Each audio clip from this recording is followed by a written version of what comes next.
हाँ वो मैंने कंप्लीट कर लिया है। कल ही कंप्लीट कर लिया था मैंने। क्या वो मीटिंग प्रीपोन्ड हो गया है? कब? आज होगा? मतलब अभी होगा? तो फिर तो मुझे आना पड़ेगा। अभी तो इतना जल्दी नहीं हो पाएगा। 1.5 घंटा लगेगा मेरे को आने में। 1 घंटे में? 1 घंटे में नहीं आ पाऊँगा। 1 घंटे में अब मैं कैसे आऊँगा? फिर तो मेरे को शॉर्टकट लेना पड़ेगा। देखते हैं शॉर्टकट मिलता है कि नहीं। भाईना शॉर्टकट रास्ताटा कुआड़े? इयाड़े? हो ठीक अच्छे, धन्यवाद।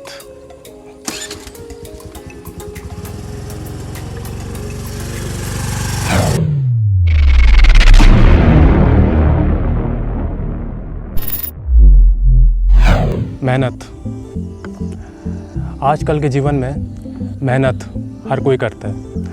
बच्चे पढ़ाई के लिए मेहनत करते हैं, एग्ज़ाम देने के लिए मेहनत करते हैं। हमारी उम्र के युवा जॉब पाने के लिए मेहनत करते हैं।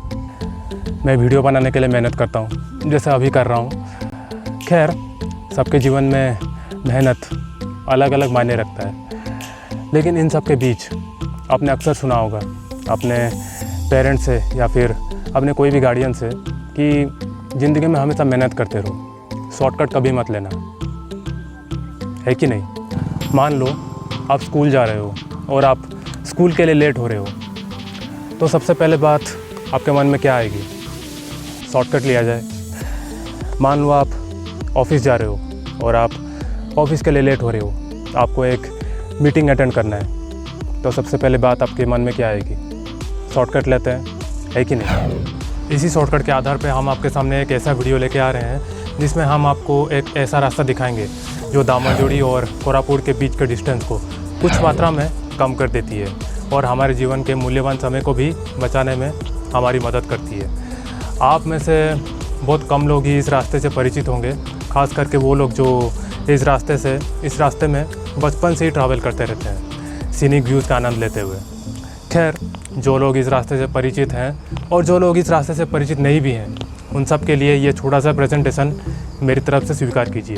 तो चलिए बिना देर किए इस सफ़र की शुरुआत करते हैं। चलिए।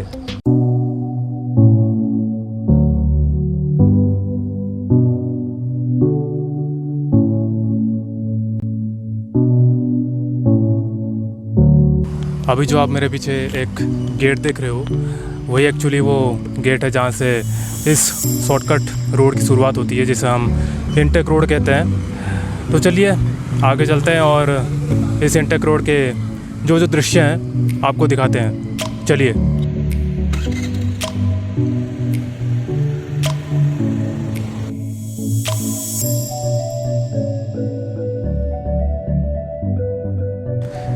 थोड़ी देर चलने के बाद आपको बेसिकली एक सुंदर सा एंट्रेंस दिखाई देगा जिसमें लिखा होगा SLN नगर।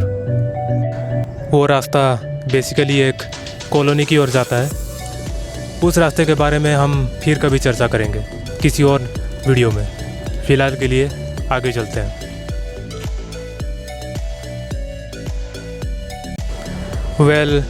जस्ट 100 मीटर की दूरी में ही आपको रेलवे स्टेशन का रास्ता दिख जाएगा। फ़िलहाल मेरे पीछे आपको एक रास्ता दिख रहा होगा।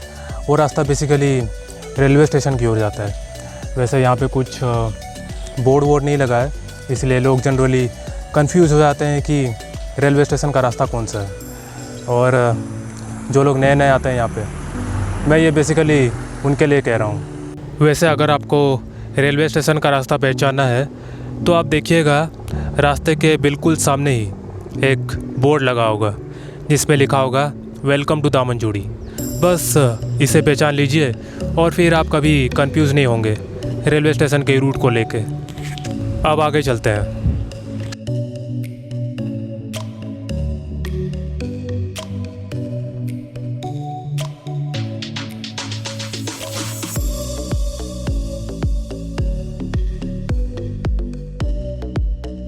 और जैसा कि आप देख पा रहे होंगे, कुछ घर और फिर कुछ बिल्डिंग आपको नज़र आ रही होंगी। बेसिकली वो एसएलएन नगर है, जो जिसका गेट हमने आपको हाल ही में अभी दिखाया था थोड़ी देर पहले। छोटा सा कॉलोनी है जिसके घर आपको दिख रहे होंगे। तो चलिए आगे चलते हैं और देखते हैं और क्या दिखता है हमको। चलिए।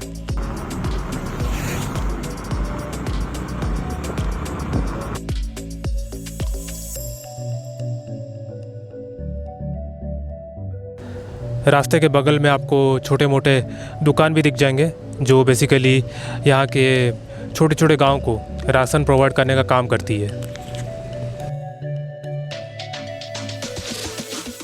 ओके, तो पास में मैं गुजर रहा था तो ये बच्चा मेरे को मिल गया। आपका नाम क्या है? ऋतिक। ऋतिक को कहाँ तुम्हारो? मछलीगुड़ा कहाँ से आए हैं? एक बच्चा वहाँ है, शर्मा रहा है इसलिए नहीं आ रहा है। तो चलिए आगे चलते हैं। वैसे कुछ बच्चे हमको मिल गए थे रास्ते में, जिन्होंने मुझे अपने गांव को आने के लिए इनवाइट किया, तो हम भी उनको मना नहीं कर पाए और उनके गांव को चल दिए।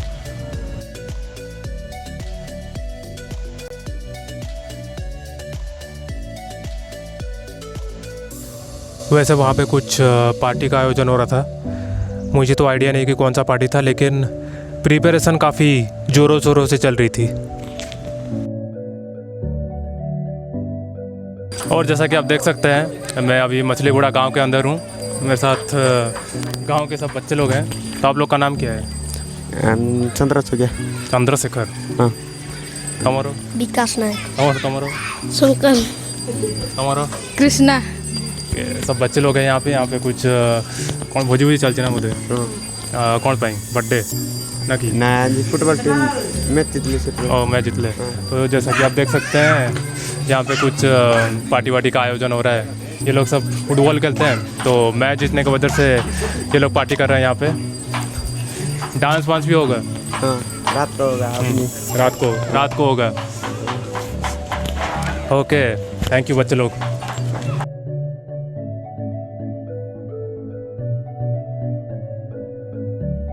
वैसे मुझे और भी आगे निकलना था, इसीलिए गांव में ही एक छोटा सा शिव मंदिर था, जहां पे हमने शिव जी का आशीर्वाद लिया और फिर आगे चल दिए।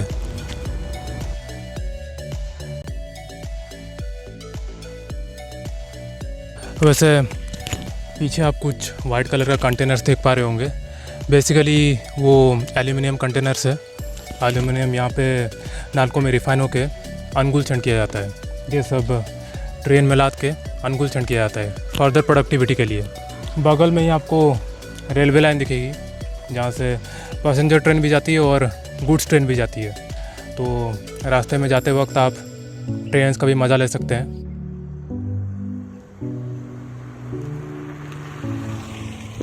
जहाँ जहाँ ये रास्ता जाती है, वहाँ आपको पाइपलाइंस भी जाती हुई दिख जाएंगी बगल में। पास में ये एक रिजर्वायर है, जहाँ से ये पाइपलाइंस नालको टाउनशिप तक पानी ट्रांसफ़र करती है और फिर हमारे घरों में नलों के द्वारा हमें पानी की सुविधा प्राप्त हो पाती है। यहाँ तक तो पाइपलाइंस की कंडीशन ठीक ठाक है, लेकिन आगे चल के इसकी कंडीशन क्या होती है ये मैं आपको दिखाऊंगा। और जैसा कि आप देख सकते हैं, यहाँ के लोकल्स ने इस पाइपलाइन को पत्थर से तोड़कर डैमेज कर लिया है।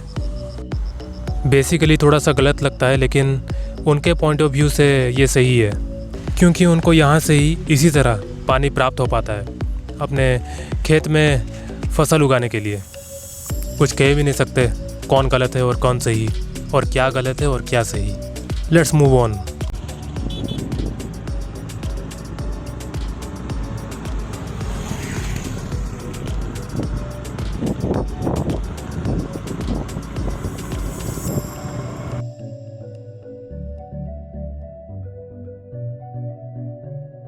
तो जैसा कि आप देख सकते हैं, यहाँ पे एक माइलस्टोन है जहाँ पे लिखा है, उड़िया में लिखा हुआ है खालोपाड़ी 5 किलोमीटर। मतलब यहाँ पे ये जो रास्ता जा रहा है, ये बेसिकली एक गांव की तरफ जा रहा है जिसका नाम है खालोपाड़ी। इसके अगले तरफ क्या है देखते हैं। ओके, तो माइलस्टोन के उस तरफ लिखा था खालोपाड़ी और इस तरफ लिखा है इंटेक रोड। उड़िया में लिखा हुआ है इंटेक रोड। मैं आपको हिंदी में पढ़ के सुना रहा हूँ। तो जैसा कि मैंने बताया था आपको पहले ही, ये जो शॉर्टकट रोड है उसको इंटेक रोड कहते हैं। तो बस वही है। चलिए आगे चलते हैं और देखते हैं और क्या हमें देखने को मिलता है। चलिए।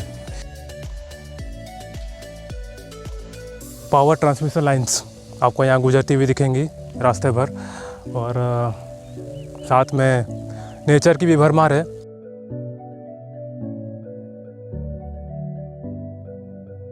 वैसे रास्ते के आसपास आपको बहुत सारे फार्मिंग देखने को मिलेंगे। मुझे तो ज़्यादा आइडिया नहीं है फार्मिंग के बारे में, तो अगर आपको कुछ आइडिया है कि किस तरह का फार्मिंग हो रहा है यहाँ पे, तो आप मुझे कमेंट सेक्शन में ज़रूर बताइएगा।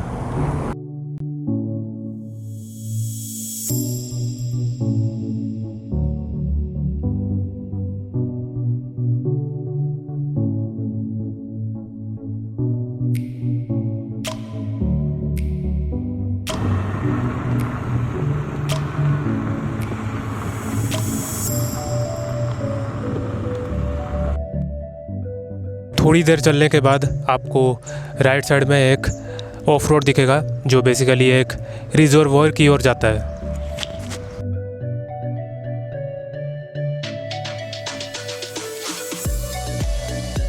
पीछे बैकग्राउंड देख रहे हो आप, कितना सुंदर लग रहा है। आई डोंट नो हमारे देश में इतना सब कुछ है, लेकिन लोग फिर भी बाहर क्यों जाते हैं ब्लॉगिंग करने के लिए। अगर प्रमोट ही करना है टूरिज़्म को, तो अपने देश को कीजिए।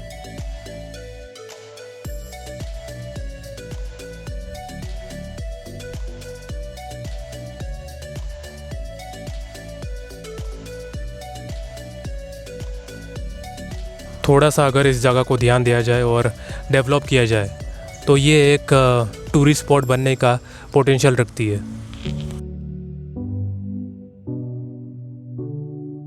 ब्रिक्स एंड ऑयल बनाने का काम होता है यहाँ पे। जैसा कि आप देख सकते हो, इतने सारे ब्रिक्स हैं यहाँ पे। ट्रेडिशनल वे में बनाया जाता है। तो अभी तो फ़िलहाल ये बंद है। नवंबर और दिसंबर मंथ में ये सब ज़्यादा होता है यहाँ पे। पास में रिजर्वर है, तो उसी के आसपास ये सब बनाया जाता है। अगर अभी ये चल रहा होता तो मैं आपको दिखाता कि किस तरह ये ट्रेडिशनल वे में ब्रिक्स बनाता है यहाँ पे। तो फ़िलहाल तो अभी कोई नहीं यहाँ पे, तो आगे चल के देखते हैं। नेचर की तो भरमार है ही इस रास्ते के आसपास, लेकिन आप खुद सोचिए, अगर इस रिजर्वर वाले स्पॉट को थोड़ा सा डेवलप किया जाए, तो ये इस रास्ते के शान को और भी बढ़ा देगी।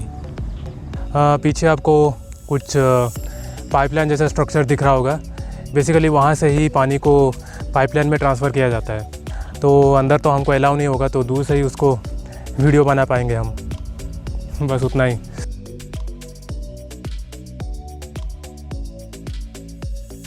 लास्ट टाइम जब मैं यहाँ आया था, तो यहाँ पे लोग थे। लोग इन द सेंस के लोकल लोग, जो आदिवासी लोग यहाँ पे रहते थे। अभी पता नहीं वो लोग कहाँ गए हैं। कुछ एक बोट दिख रहा था मेरे को, शायद मछुआरों का बोट है। तो देखते हैं वो बात करते हैं कि नहीं हमसे।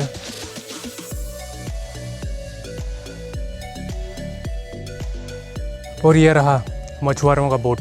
कुछ मछुआरे वहाँ हैं, दूर में हैं, शायद मछली पकड़ रहे हैं।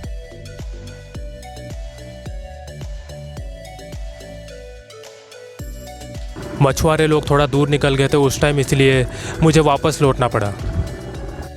और जैसे ही मैं लौटा, मैंने देखा कि काउबॉयज़ वहाँ पहुँच गए थे अपने कैटल्स के साथ, उन्हें घास चराने के लिए।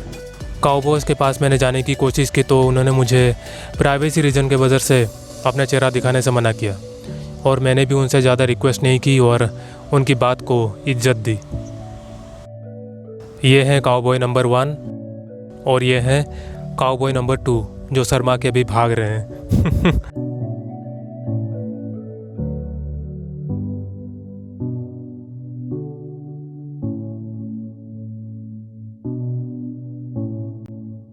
धूप थोड़ी ज़्यादा हो रही थी, इसलिए सोचा कि इस बरगद के पेड़ के नीचे थोड़ा रेस्ट लिया जाए। वैसे अगर आप पीछे देख पा रहे होंगे तो वहाँ पे रेलवे लाइन का कंस्ट्रक्शन हो रहा है। मेरे स्कूटी के उस पार जो कुछ सीमेंट टाइप आपको दिख रहा होगा, वहाँ पे रेलवे लाइन का कंस्ट्रक्शन हो रहा है, नए रेलवे लाइन का। काफ़ी सालों से काम चल रहा है वहाँ पे। थोड़ा पहाड़ी एरिया है, इसलिए थोड़ा टाइम लग रहा है, तो होपफुली जल्दी ख़त्म हो जाएगा। वैसे थोड़ी देर बाद ही ये जो रास्ता है ये ख़त्म हो जाएगा। तो वहीं पर ही हम इस वीडियो को समाप्त करेंगे। थोड़ी दूर चलने के बाद आपको देवी माँ का एक निवास स्थान दिखेगा रास्ते के बिल्कुल पास में ही। तो हमने भी सोचा कि देवी माँ का आशीर्वाद ले लिया जाए आगे के सफ़र के लिए। ज़्यादा बड़ा स्थान नहीं है, बस छोटा सा स्थान है। और वैसे भी भगवान के लिए छोटे बड़े स्थान कोई मायने नहीं रखता। भगवान की महानता ही अपने आप में सबसे बड़ी होती है। भगवान और आस्था के बीच में अपने आप को पाकर आपको यहाँ पे एक अलग सी शांति का अनुभव होगा।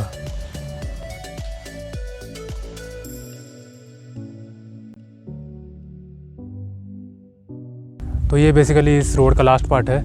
आप पीछे एक ब्रिज देख पा रहे होंगे, जहाँ पे वो ब्रिज दिखेगा मतलब ये रास्ता ख़त्म हो रहा है वहाँ पे। तो आगे चल के ये रास्ता कोरापुट के साथ जुड़ जाता है। और आपको बता दूं कि ब्रिज के उस पार है कोरापुट और ब्रिज के उस पार है सिमलीगुड़ा, दोनों टाउन है यहाँ पे। तो आज के इस सफ़र में इतना ही। Hopefully you like the video. और अगर आपको वीडियो पसंद आया तो इसे लाइक, शेयर और सब्सक्राइब करना मत भूलना, क्योंकि ऐसी बहुत सी जगह हैं हमारे यहाँ जो ज़्यादा हाईलाइट में नहीं है, ज़्यादा फोकस में नहीं है। तो हमारी कोशिश यही रहती है कि हम ऐसे जगहों को हाईलाइट में लाएं, आपके सामने दिखाएं। इसके बाद फिर कौन सा सफ़र शुरू होगा ये मुझे नहीं पता, लेकिन अगला सफ़र जहाँ कहीं भी हो मुझे आपका साथ अवश्य चाहिए। इसी उम्मीद के साथ आपसे विदा लेता हूँ। मिलेंगे नेक्स्ट वीडियो में बहुत ही जल्द। Bye and take care.